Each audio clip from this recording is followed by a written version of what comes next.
आइए जानते हैं दुनिया की 6 सबसे खतरनाक जनजातियों के बारे में। नंबर 1, मुर्सी जनजाति।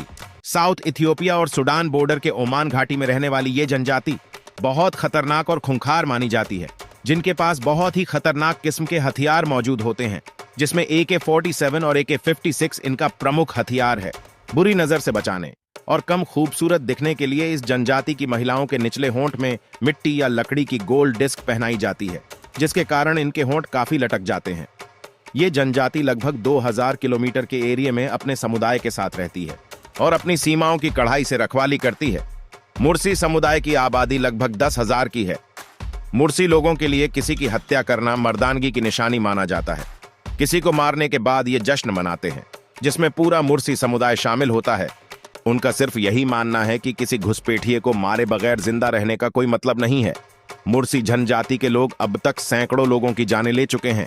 इनकी इस हिंसक प्रवृत्ति को देखते हुए इथियोपिया की सरकार ने इनसे संपर्क करने पर प्रतिबंध लगा रखा है। नंबर 2, चिंबू जनजाति। दुनिया के सबसे खतरनाक आदिवासियों में से एक चिंबू पापुआ न्यू गिनिया के चिंबू इलाके में रहते हैं। चिंबू प्रांत एक उबड़ खाबड़ पहाड़ी इलाका है। चिंबू लोग बिखरी हुई बस्तियों में रहते हैं और इनके घर अंडाकार बने होते हैं, जिसमें मिट्टी के फर्श और घास फूस की छत और दीवारें बनी होती हैं। इस जनजाति के लोग अपने शरीर को मिट्टी और राख की मदद से कुछ इस तरीके से डिजाइन कर देते हैं जिससे उनका शरीर किसी इंसान का नहीं बल्कि एक चलता फिरता कंकाल दिखाई पड़ता है, और वो ऐसा अपने दुश्मन को डराने और बुरी आत्माओं से बचने के लिए करते हैं। नंबर 3, मास्टोपेरो जनजाति। ये खतरनाक शिकारी जनजाति मानी जाती है जो अमेज़न के जंगल में लकड़ी और पत्तों का घर बनाकर रहती है।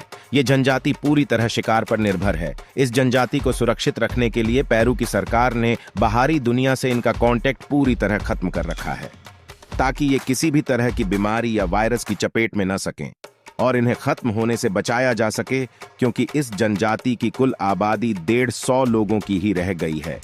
नंबर 4, कोरोवाई जनजाति। इंडोनेशिया के साउथ ईस्टर्न वेस्ट पपुआ में रहने वाली इस जनजाति को बेहद खतरनाक माना जाता है, जिसकी खोज 1974 में की गई थी। कोरोवाई को नरभक्षी भी कहा जाता है, जो अंधविश्वास के चलते इंसानों को मारकर खा जाते थे, लेकिन 90 के दशक में सरकार के दखल के बाद इन्हें इंसानी मांस खाना बंद करना पड़ा।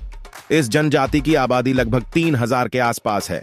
ये लोग 6 से 12 मीटर की ऊंचाई पर पेड़ों पर बने घरों में रहते हैं, ताकि इन पर कोई आक्रमण न कर सके, और ये लोग बुरी आत्माओं से भी बचे रहे। इन्हें बाहरी दुनिया से कोई मतलब नहीं रहता। ये जनजाति अपना गुजारा शिकार और आसपास के प्राकृतिक संसाधनों के सहारे करती है। इनका निशाना बहुत सटीक होता है। नंबर 5, सेंटिनली जनजाति। हिंद महासागर के अंडमान द्वीप समूह पर रहने वाली ये जनजाति बहुत खतरनाक मानी जाती है। ये लोग बाहरी और विदेशी लोगों से संपर्क का विरोध करते हैं। जो भी बाहरी इंसान सेंटिनलीज घाटी या इनके इलाके के आसपास भी जाता है, ये उसे मौत के घाट उतार देते हैं। ये जनजाति नर बलि देती है।